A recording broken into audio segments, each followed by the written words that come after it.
Hello, my name is Lize and I love to paint, especially texture painting. And this painting I do in acrylics, and I love acrylics because it dries fast. The title of this painting is The Sunset Tree. It is of a time when the light shows down at sunset and the sky dances with color. I will share the highlights of my technique and how I use my inspiration of the tree and get it to the final result of the painting. After I prepared my canvas, which is a wooden canvas, I put tape around the sides so that I can prevent the paint from dripping around the sides, and I can still have the wood seep through, or I can still see the wood on the sides. Then I put texture all over my canvas on top of where I sketched out my tree. And then I let it dry. So today I start with the bark. You can see that I use medium in each color to mix and make kind of a glaze effect. And the whole painting is done that way. I'm using glazing technique. So I put on my paint and then I take it down. So you can see I start with a purple, very, very dark purple. That is to create the darkest darks into my tree limbs. And I want to work it into the crevices because that's the part there I don't want to change. I want to have depth in the tree. And as I go, I add the paint, I vary the hue a little, and then I wipe it down with a kitchen towel. Then I start and go back up. The bottom you see there is blue because it's rocks, and rocks have a blue undertone. Also, always try to put all the paint all over my canvas because it unifies your painting and the final product is more pleasing. I start with purple on the grass, but it's a warm purple because the shadow part in the grass underneath the tree will not be as dark as the tree trunk. That's Naples yellow. I love that color.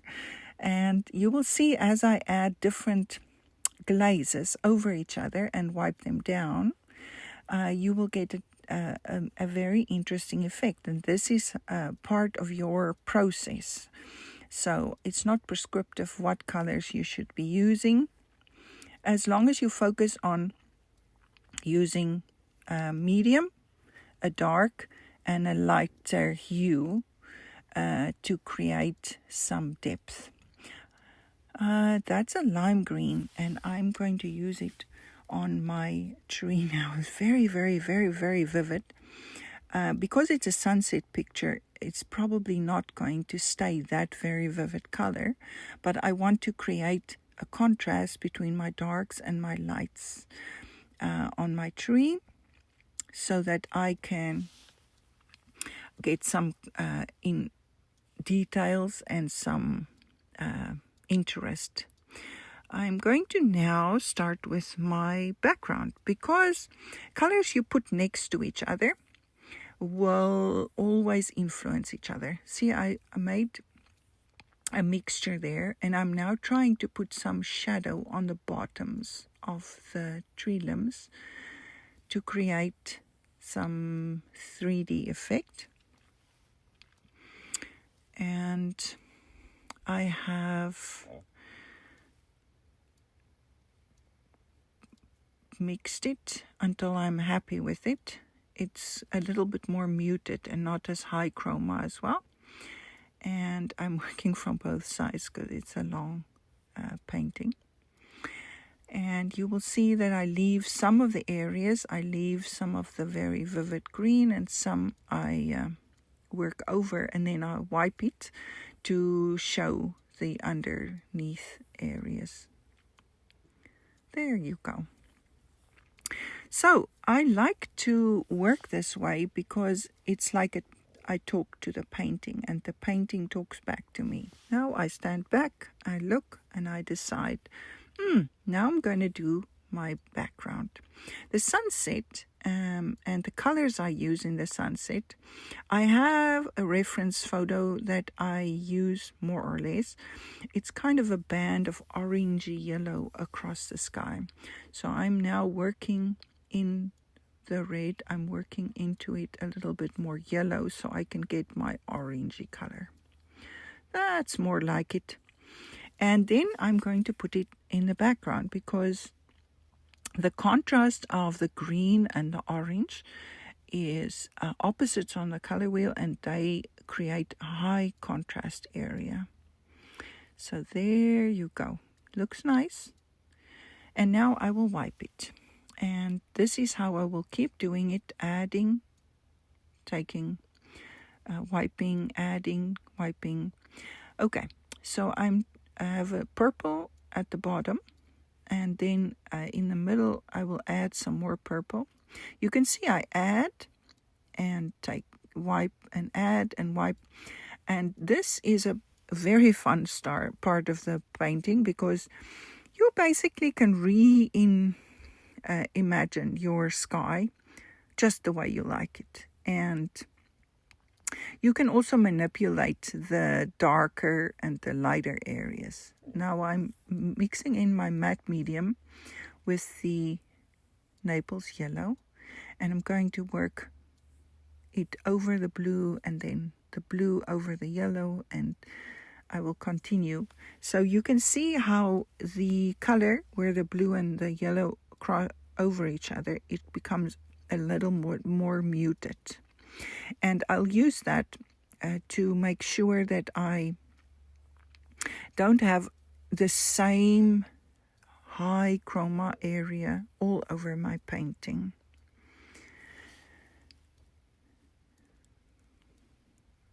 I use my matte medium, and if there is too much color, I just use it straight and wipe off some of the color with just the matte medium. And you can see I'm now doing exactly that, just matte medium. A little bit more red there, a little bit more blue here, and making sure that I have a repeat all the colors all over my sky to kind of create a unified image.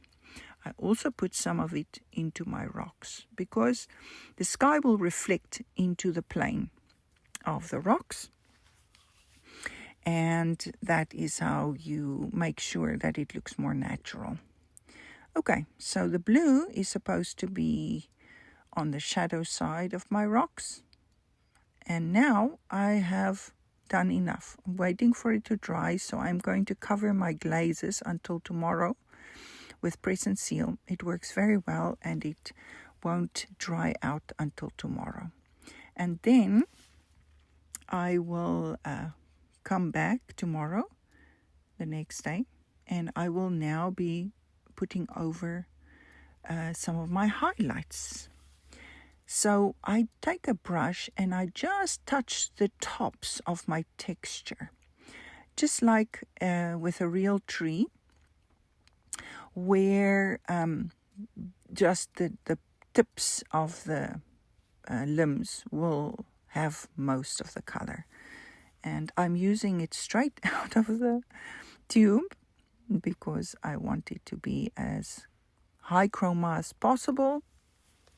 Now my tree really is coming to life. And I'm looking at it and I'm deciding, wow, this is really, really bright. It does not look natural. So maybe I will have to do something about this very, very green color. So I finish it, and then I take pale olive green and I take down the chroma a little so that it's not so vivid, but I still have some of the parts sticking through. So it gives a lovely effect where it looks quite natural, because every little limb on that tree is in a different direction and reflects the light differently. I also use a little bit of it in the rocks. Now I am using gray. It's a medium gray, and I'm going back to the rock so I can make the rock more rocky. And I just wipe it, I use the paint shade, but it's transparent. And now I'm going to add a little purple. I mixed it into the burnt umber. So the purple is going to be on the shadow side of my tree trunk. And I put it in there just to get some 3D effect on my tree trunk. I love this technique, adding a little bit of shadow in my grass, between the rock and the grass. And I use the same color that I mixed, the purplish brown. Now ultramarine blue, it's so that I can put my shadow part into my tree. So right straight blue. I know that blue is cool and it will be in the shadow side, and so I put it on the bottom of my limbs, and it will give the effect of darkness underneath there. Yeah, starting to look better, right? Now I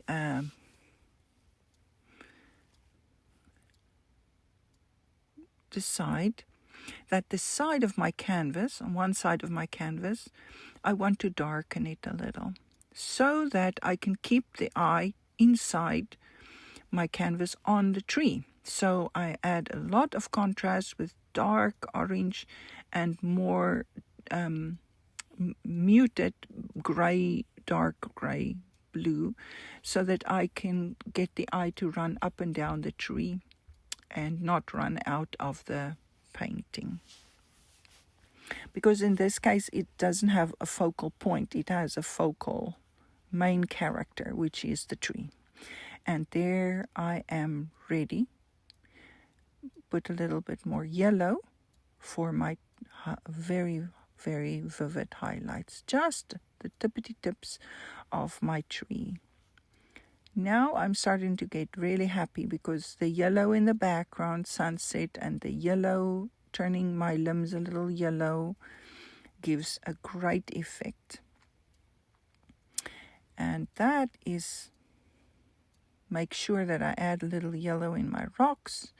Now I'm going back to my iridescent graphite, and I'm going to put some more into my rocks. And also taking an acrylic koki, and I'm putting in my cracks. So then I wipe it, and then I put in more cracks so that it can have a high contrast area with the rocks. And it keeps the eye, turn the eye around and go back up on the tree. That is my goal with that. Now, I have taken off the tape on the side of the canvas, and I see that I had a little bit of mishap. Some of the paint bleeded in there. So I use my Naples yellow, which is very close, to paint over the dark spots so that I can have a neat side. Once that is dry, I will start with the isolation coat. So I do this with a very big brush, and I work it very, very well into all the crevices, because I don't want there to be any holes. And I will do 2 layers of this. You will see it looks like I'm losing all my color because it's matte, but once it dries clear. So never fear. And it's important to seal it well.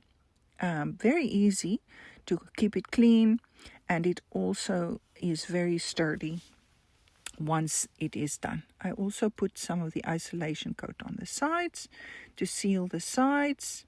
So after you seal the sides, then you let it dry and you can sign it. And then we are done. I was inspired to paint this tree by David Langevan, who does a similar technique. So this is what the final product looks like.